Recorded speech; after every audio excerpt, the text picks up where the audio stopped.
You have the neural network. I want you to open up your JASP.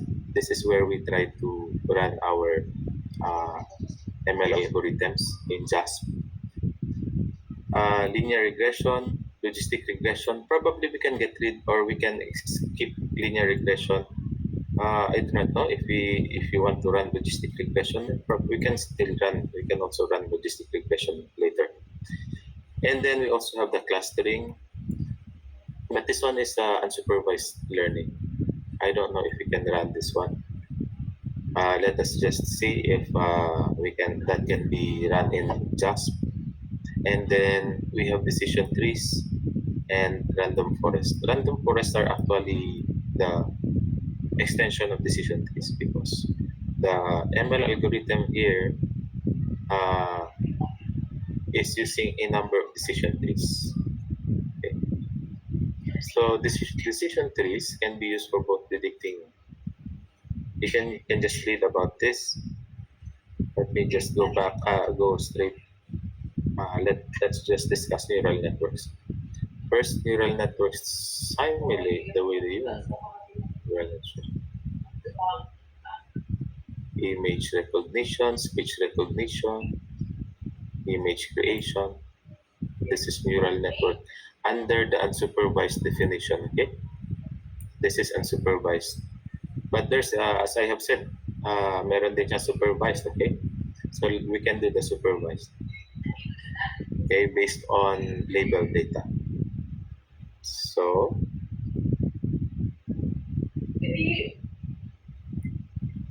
let's look at JASP.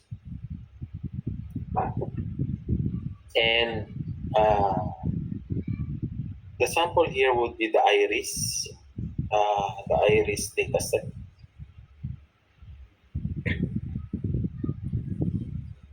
Are you in JASP already? Try to follow.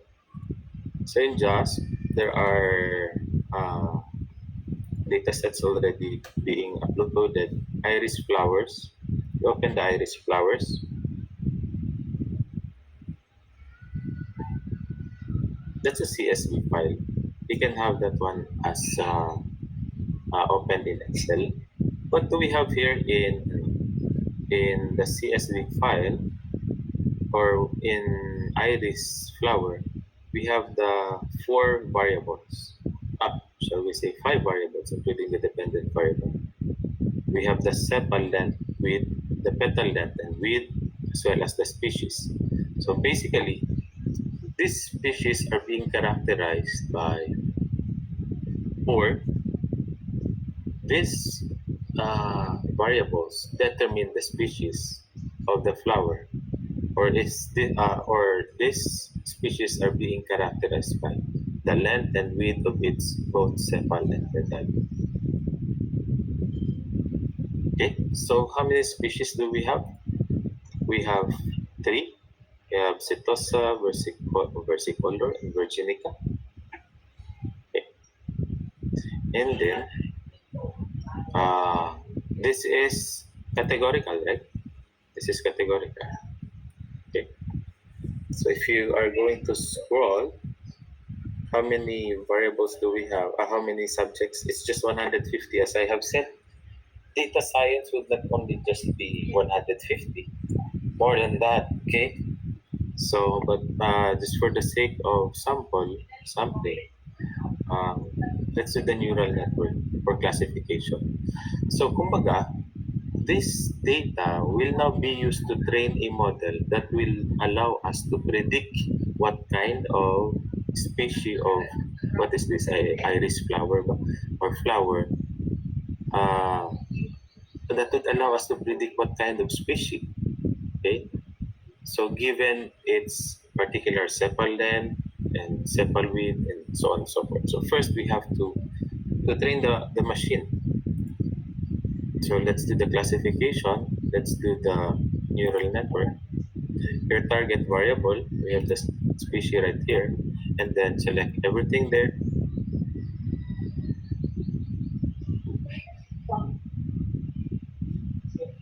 It is optimizing.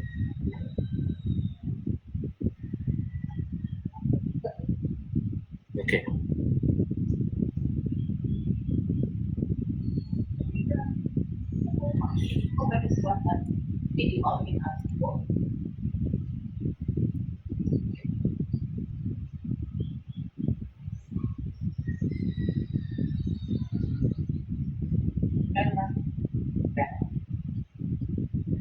Let me check. We can do something about this. We have this, how many variables all in, or how many subjects? We have a total of 150. This is how machine learning process is being done. Meron siyang training set. I discussed this, I think, in the first module. There's a training set. Ang ginamit niya out of the 150, hinahati niya pa to eh. Out of 150, there's the 96 samples ang ginamit niya for training set. Then there is the validation set. Ang ginamitan niya ng 24. Kaya meron kang accuracy dito na validation accuracy of 0.25. Then you also have, after niya na-validate, there's also the test set. Okay? So sa test set, there are 30 of it. And then the test accuracy is 0. These are really very low. Okay? And then you look at the confusion matrix here. The confusion matrix, ito yung mga variables ng different sets. Okay? You can actually look at the confusion matrix. There's the predicted and there's the observed. So meaning to say, ang tumama lang dito is itong 10. Predicted setosa 10. 10 is to 10. 10 setosa predicted correctly. The rest predicted setosa are actually versicolor and virginica. The versicolor and virginica are predicted as setosa. So meaning to say that's wrong. Wrongly predicted. Okay? Kumbaga, these are false positive, right?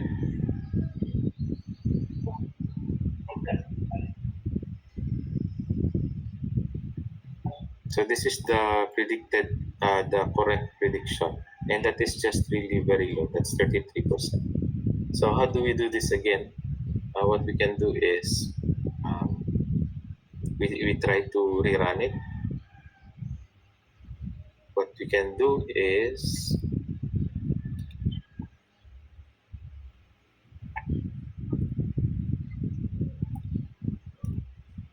look at this one.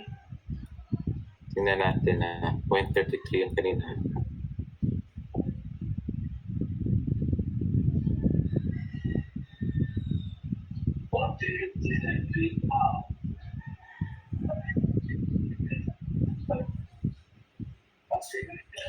You see the difference now when I rerun? Pero pareho lang yung kanyang mga indicators, right? Sepal, petal, and petal. The same set of indicators.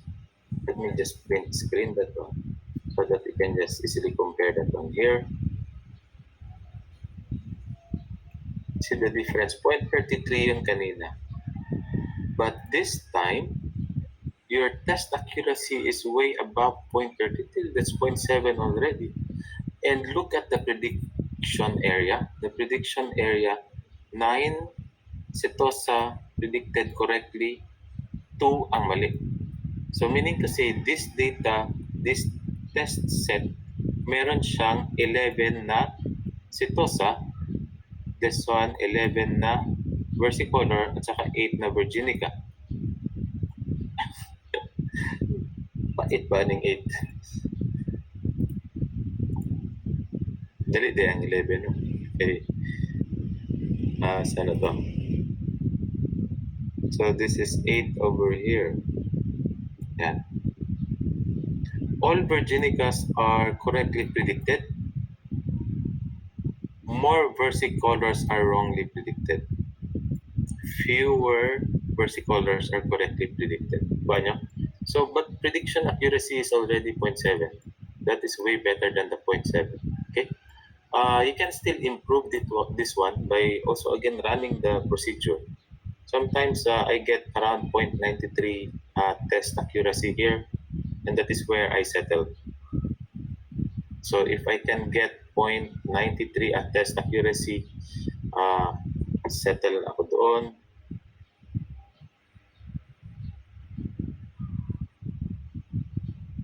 Let's see if we can still improve. Nag-iiba kasi yung kung bakit siya nag-iiba yung train set, yung validation set, at saka yung test set. Yung train set, kaya mababa yun dahil siguro hindi masyadong, or yung test set, kaya mababa, hindi siguro masyadong maganda yung pagkakadistribute ni train set. So, that is really very important, no? The identification of your samples in the training set, as well as in the validation and test set. Tingnan natin kung we can still improve from the 0.7. 0.86, this is way better than 0.7. Okay, so if I am going to settle for this, then probably what I can do is to save this protocol, is to save this algorithm. To do that is to go here. I am not interested in adding predictions anymore. I'm already okay with that. I'm just going to save this one. Saving that one in, say for example, what are we doing? I actually had a save file here. I'm just going to change this one. Okay, iris underscore nn. Nn stands for neural network. Okay? But this is under classification. Okay? So pwede ko siyang lagyan ng C. Classification neural network. Okay, so I'm just going to save that one. It's already there. Then save trained model. Let me check if I have the CNN, Iris CNN in my desktop, just to be sure. Iris CNN, it's already there. Okay, that is the Iris CNN. I will be using that one in order to predict. Do you have questions on this before I proceed?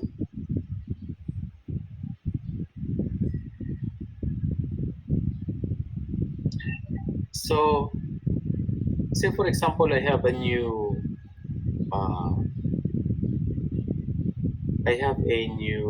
data about that one. Let me, where is the iris? This is the iris. This is the iris test set, which I used now 2 days ago. Okay, I don't have the species anymore. So I can change this one into, say for example, 0.4, or if not 0.8. And then this one might be around, this one is around 0.4. So for example, ganun. Ito, kinat and paste ko lang to dun sa mga datasets dun sa existing. I just tried if I can use the train ML algorithm, or the ML algorithm which I saved, to classify this following indicators, or these following measurements, in terms of whether it is Setosa, Virginica, or what's the other one? Limutan.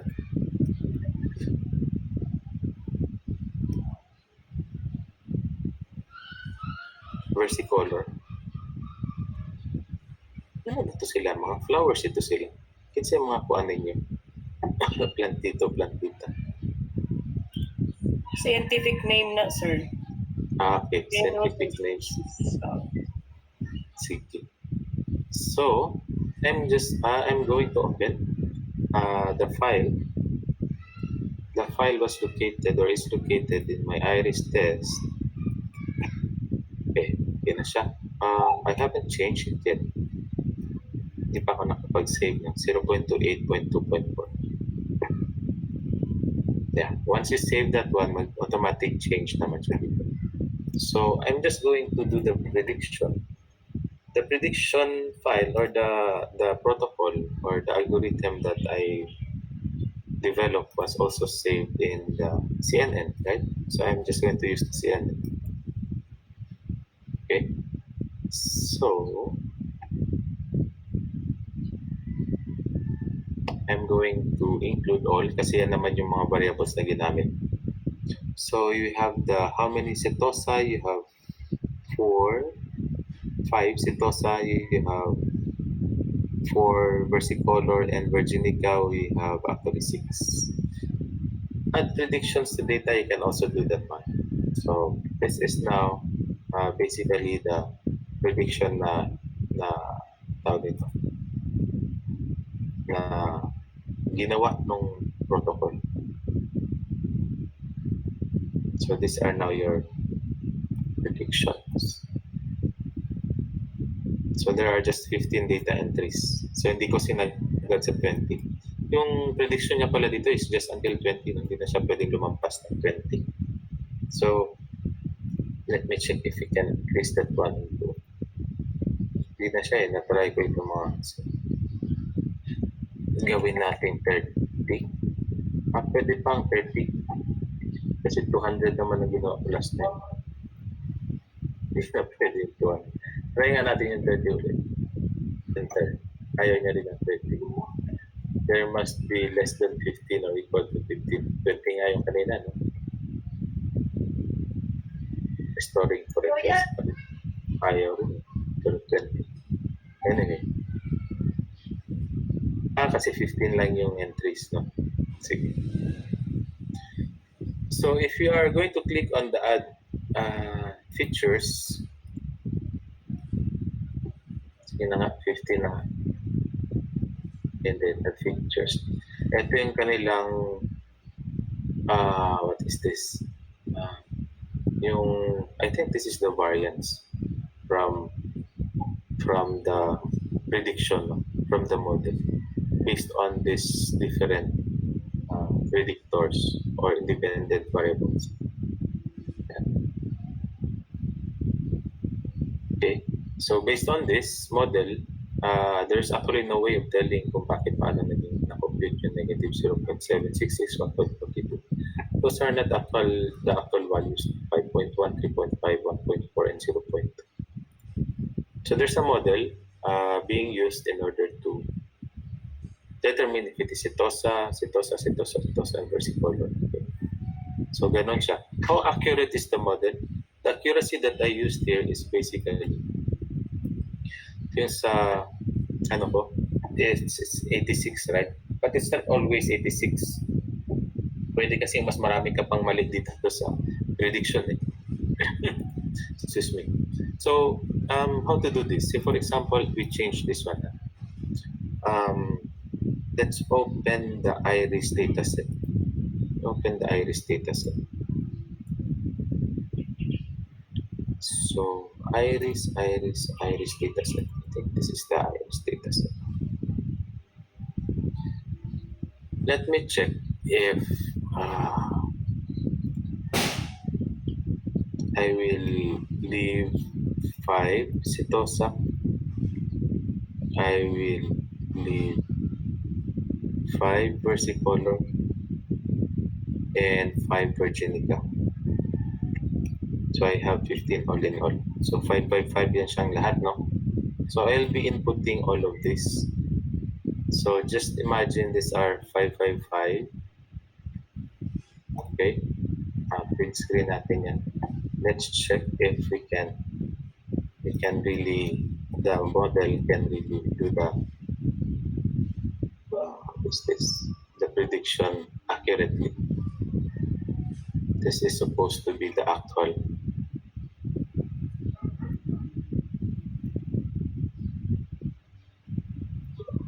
Okay, and then what I'm going to do is to save this one under set iris test set test 2.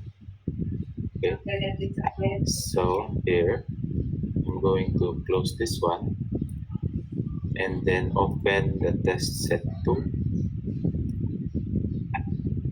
We know that this will now be the prediction, right? This will now be the actual values. But if I'm going to do the prediction using the protocol which I have developed. Hindi ko na-delete yung species. Meron ng hindi tama, right? Add predictions to data. And so, wait, hindi ko na-specify yung data. Predicted species. Okay, enter. Then you have the predicted species right there. See the difference now? For Setosa, it's all good. Let me copy that one. It will just be bigger here.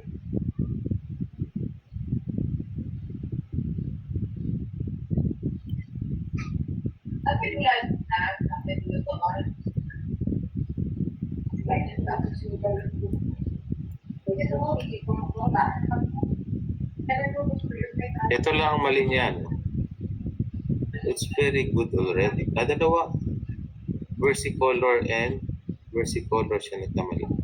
The rest are good already. Out of 15, it's scored 13 over 15. What's the percentage of 13 over 15? Anyone? Kaya niyo to. 86% yung ating estimate kanina, right? I think this is better than 86% if I'm not mistaken. 86 kaya po daw. 86 yan. So, consistent siya sa 86%. 87% na siya. No? So, what's the percentage kanina?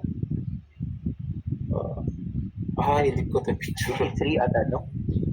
83 yan kanina. Model mo? Oo. Hindi ko na picture. Remember ka. Let me see if we can replicate that. I think we can replicate, no? Say, for example, I think we can replicate that. Kasi meron namang data.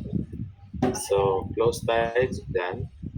Then, open lang natin yung data natin ulit and then do the machine learning, then iris.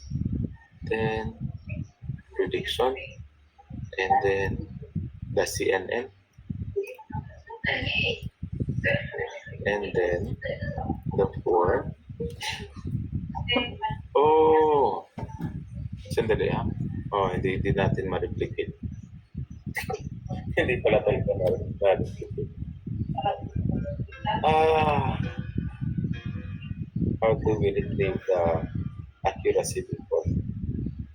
Hindi pala siya ma-replicate kasi prediction pala ito. If not, yeah.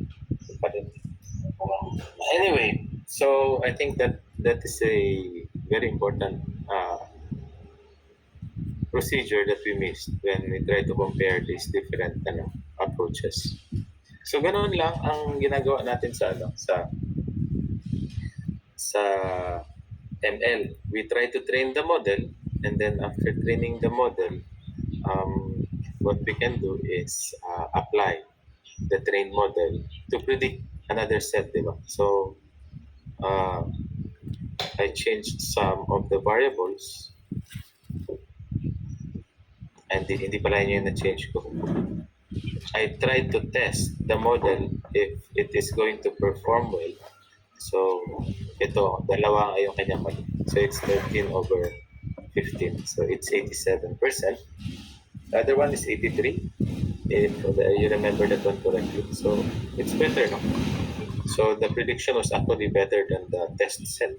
Okay. So if you have new entries, you can actually apply the CNN protocol or the trained model to that new entries to what we call this one, to classify whether it is Setosa, versicolor, or Virginica. That is if you allow what is that, yung margin of error na 13% because this or 17% because it's 83. Mataas pa rin yun if it is very if it is very important na not to be mistaken about the classification. you might want to achieve, or you might want to train a model until it can be very accurate as 96%, 98 or 99%. For the medical field, you must be very accurate, or 96%. So that's why hindi lang siya by the hundreds. As I have mentioned, kailangan by the hundred thousands or by the millions ng data set mo dito. So that's big data. You're actually dealing with big data already.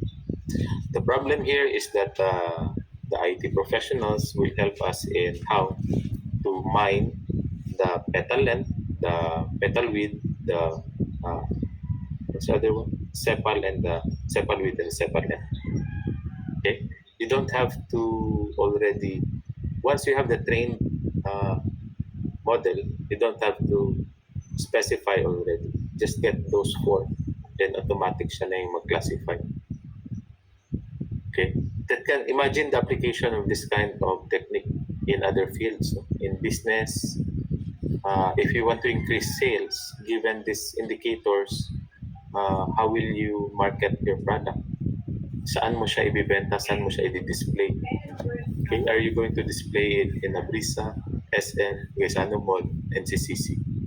Okay, so I believe na merong difference yung mga there's some sort of market segmentation also there. Okay, any questions on this methodology? You can also do this using the what was that again? The random forest classification as well as the decision trees classification. So sa logistic regression in JASP, it's in the regression, then you do the logistic regression. We might be needing different data set for the logistic regression. We can do that one probably next meeting. We just have a lunch break. If you have no more questions on this.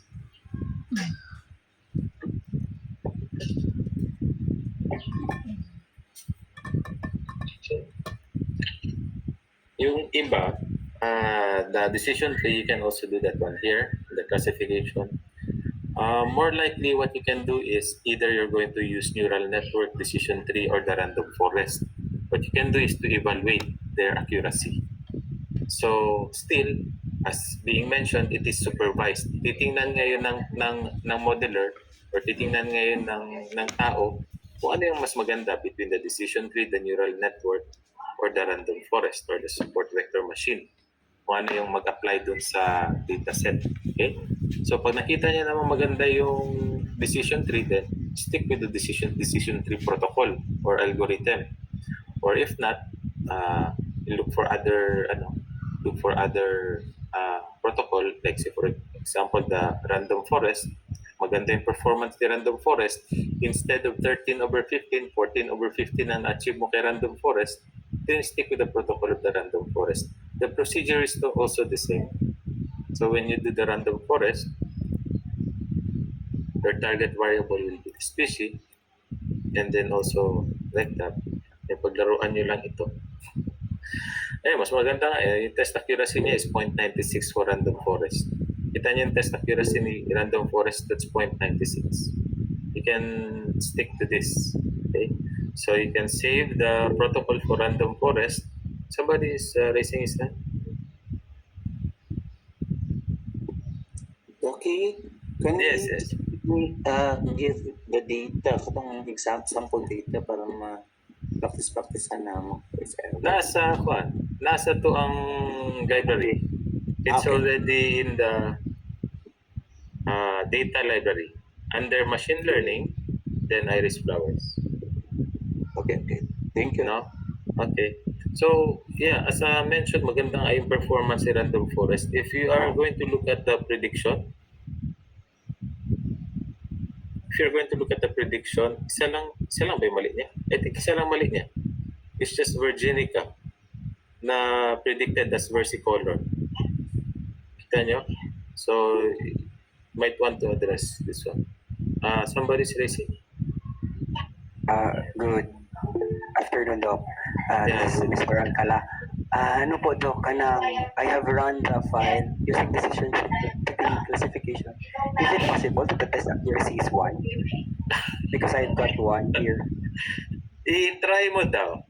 I would like you to test that under yung kaninang procedure natin. Try to select samples from that 96, no? In sample lang ginagawa natin eh. Actually, you can have new data set, no? Tingnan mo kung Okay. perfect yung kanyang prediction. That's decision 3, no? But this Yes. one 1 na is ko ang accuracy sige. sa katong sa data library mo butak ko. Sige, Sa din- neural network classification kay 0.9 pero mataas na neural network. Yeah, okay. Okay. Katong decision 3 daw kay 1. Is it possible? I'm not really sure because parang one is too good to be true. Kaya No, ganun. yeah. Hindi siya overfit. Hindi. Okay lang yan. Test natin. Okay. Kung merong mali yan, then probably, actually, I still don't have confidence about the sample size. So I have said it's just 150, right? So konti pa rin talaga siya compared sa requirement ni ML. So, 'Di ba? Ang qualifier ni ML is vast volume of data. It's terabytes ang pinapag-usapan natin. Okay? So try lang natin yung one na yan based on that ano. Sige. Can you show the screen? I'm intrigued. I'll stop sharing and then I want you to show the screen yung one sa neural what's that again? That decision tree. decision 3, opo, Doc. Yes, Jillian. Sige, go ahead.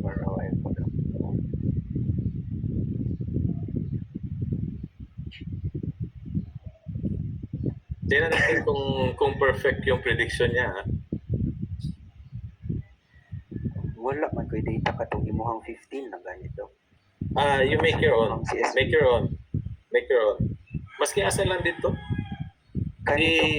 Sige. Nakita na daw. Narato iya. Na-save ni mo ni. Wala pa daw. Ang katong I-save ganito ako, iris na save. I-save lang ni mo ni ko ano ya. Iyahang protocol. Iyahang algorithm. Okay daw. Desktop.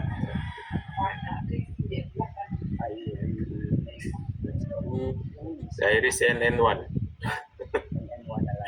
Si NN1. Kay 1 ang accuracy. Si NN1. Ayan, sige. NN1. Save. Tapos, na green model doc no basta i-click nagakuan pa siya. Ito, okay na. Na-save na lang. I-export ang data ni Iris as CSV sa imong desktop. Dinha ka sa kanang tulungan. Okay, this one. Yeah. Kanito? Ano ba yun? No, kanang tulong nga kuan. Export. Sige, can I click ng tulong? This one. Yan. Opo. Export data. Export data. Siguro. Computer Desktop, browse. parang Yan. Iris. CSV lang doc no? CSV. Then, imo taog test set sa imuhang exported data at sa imuhang kuan. Kung abri si Iris na CSV, and then mag-delete that. yeah. Try na to delete maski asa din na. Pwede 20. Pwede gani sitosa na tanan. Pero basta accurate gid siya sa sitosa tanan, i-valid na lang. So you try to get 8 Kung sitosa daw. pila ka 8 imong ibilin. Pila ka sitosa imong ibilin. 2020, okay lang ba? Sige, 6. 2022? Hindi, 20 lang ang prediction eh. 20 lang ang prediction eh. So, pwede ka 776. 776. 7 sitosa. Then 7 versicolor. And then 6. 6 ni ka versicolor daw. 7. Tapos 6 ta sa last na Virginica. Okay.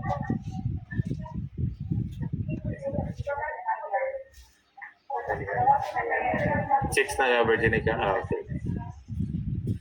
Okay.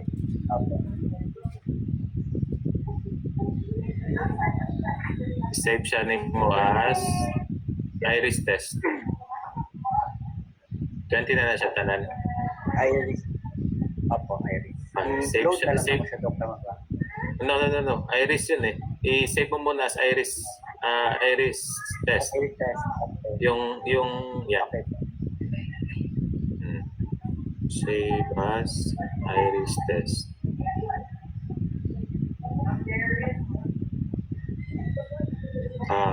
Ano ba? Or underscore? CSV, Dok, no? CSV underscore siguro. Underscore. Iris underscore test. Okay. Ayan ang i-load mo ngayon sa JASP. Okay, Close Dok. that one. Okay. You might want to close first the existing. Add this one, Dok. Close mo muna. Okay po. Naka-save naman to, Dok, no? Sige. I-check sana ko, Dok. Kasi ang protocol wala na save. Dali, desktop raman. Nara. CNN and NN1. Okay, sige. Okay. So, close din ito. Close na siya. Ay, di ha. Pag-close, dito lang. Ma-close ni mo tanan na. Di lang pag-close. Para di ka mo hawa sa JASP. Di close na. This one, Dok. Kaya. Okay. Don't save lang. Para di makuha ng file. Computer. Yes, Dok. Desktop. Browse. Update na naka. Iris test. Iris test. Yeah. And then, Okay po. apply your prediction. Prediction, Dok, no? Yeah, prediction. Okay po. Browse. And then, desktop. Tapos, katong 1 ang NN. gusto, Dok. Katong NN1. Yeah, then one. Then that one. Now na to maka-perfect na ba? Save ang predictions. Add predictions sa data. Dili na. Hindi siya perfect. Then go to your data view. Go to your data. Dili dun sa JASP na data. Ako dyan. This one. So, Yeah. go sa unong. Ay, hindi mo na balik mo dahil. I-click mo yung click mo yung add to predicted. Hindi mo nalagyan ng file name. Add predictions to data. This one po. Lagyan mo ng predicted column name. Predicted. Yeah. Predicted species na lang. Predicted species. Enter. Ayan, meron na. So, hindi siya one din pa rin. Mas baka nga i-check daw natin dun sa sa data view. Kakatong original na data, Dok. Tama? Yeah, dyan. Oo. Kani- Pero dyan mo na makita eh. Ilan ang mali niyan? 1, Isa lang mali niyan. isa. Diri lang, Dok. Ay, kani lang, Dok. Ayan. This one. So, it is Pero mas, accurate na siya. Mas accurate na siya. So, it does not really mean na pagka 1 na kaagad, right? okay. Okay po. Thank you, Dok. Yeah. Nag-wonder lang So- ako, Dok, kay sa regression. One ba yung perfect relationship sa regression? Dili. Kasi kung ka na, dilipod na maayo. Dili. Oo. Stop na akong kano. Yeah. Sige. So lang if we are going to evaluate and we try to really but there is really no way of telling, di ba? There's really no way of telling. Pagkabago na yun, tapos walang classification, there's really no way of telling if it is really sitosa unless you go to the subject itself, the sample itself, if it is sitosa or not. But if you are just relying on quantitative, pasok na yung observation ni qualitative. Yung, overt observation. Overt ba yun? Yeah, I think overt. Pupunta ka na ngayon doon sa field, titingnan mo kung you are going to verify if it is really virginica. Diba? Or versicolor. Kasi doon siya nagkamali. But there's no way of telling kung saan ka nagkamali. Okay? So yung accuracy lang, you can say that if it is 96%, you allowed 4% margin of error. Or 1 nga, wala ngang margin of error dun. But it doesn't really mean, statistically, di ba? It doesn't really mean na pagka 1 perfect na yung kanyang predictions. Right? So, but that is better than 13/15. So using decision tree, 14 over 15 siya instead of 13 over 15. At 20 pala ito, no? That's 19 over 20. That's way better than 14 over 15. That's 19 over 20. Right? Yan. So, ganun na lang yung application natin for ML using the classification. I am having problem with the regression module. I'm not sure if it is about just software, about the ML regression. Kasi ang ano niya, hindi siya nasi-save, yung protocol hindi nasi-save eh. Tapos yung interpretation hindi rin consistent. So I'm not sure about the regression module for machine learning. So if you are going to decide whether you proceed with regression, you do the regression the usual na regression natin, and as well as the logistic regression. So for classification, I think it is applicable. You can do that one under classification. So far, I think that would be all for machine learning, all that I can offer in machine learning. Any volunteer if you have some other approaches in machine learning, especially people or our um, compatriots from the IT industry and computer science. I will give you time next meeting. Do we have volunteers? Sir Dexter? Okay, nag-wonder lang ba? Dili ko anak to ko wala ko yung idea na. Ako pangutan na lang. Nag-just mangunta sa what if applicable po ba na siya sa SPSS na apps docs? Wala kasing machine learning si SPSS na module as far as I am aware of. Do we have or do you know any module for machine learning in SPSS? Na free. Iba kasi kailangan mo bilhin. Do yung mga modules na ay yung mga concepts na kinuha ko nasa IBM yun, SPSS yun. So actually what they're doing is that yung mga crack version ng SPSS or student version, walang ano yan, walang mga specialized statistical models or machine learning for to say the in our context, wala siya. So even nga yung ibang data analytics, not only machine learning, maraming ibang components niya. So yeah, I think most of the machine learning, yung mga random forest, decision tree nandoon. But meron kaya tang mga iba na hindi kasama dun sa machine learning.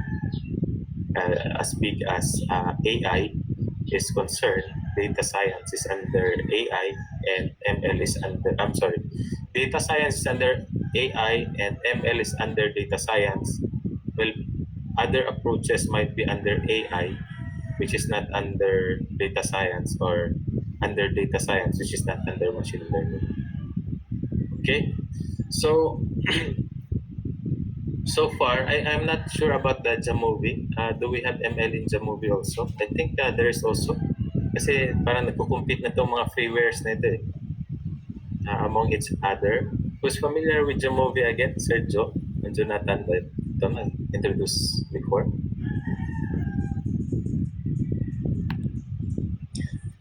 Yes, sir, there is. However, I usually prefer running R in ML rather in Jamovi, sir. Sige. So you're running what protocol in R? Specifically, what protocol of ML?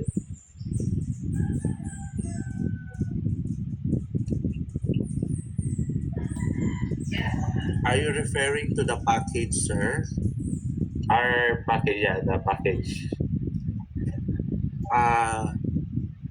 Ano siya, sir? Combination man siya, so depending sa hinahanap. Pero I usually go to, sir? Ano ba to? Tawag nito. APL pack, sir.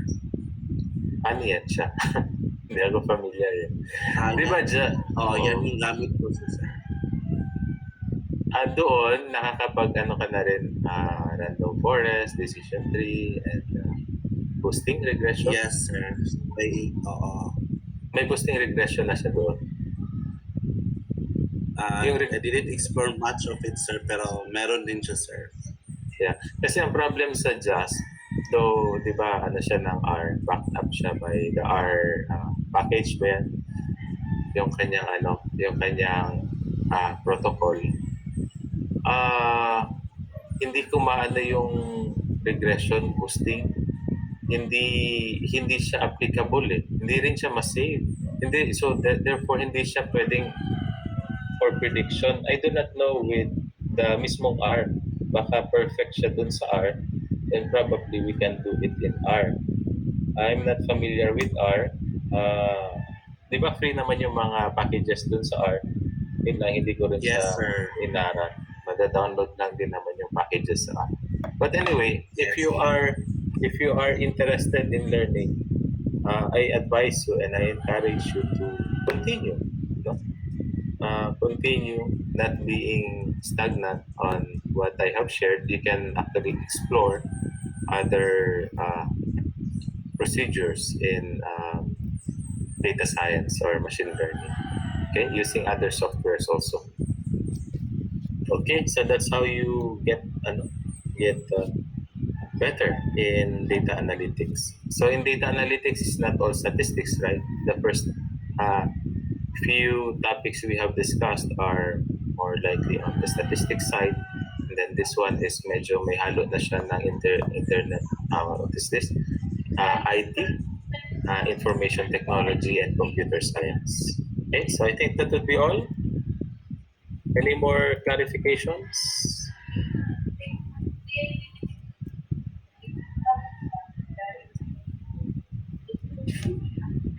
Okay, so I think it's a happy lunch for everyone. Goodbye, everybody. See you next Saturday. Okay po. Bye, Doc. Thank you. Thank you, Doc. Thank you po, Doc. Thank you so much, Doc. Happy lunch.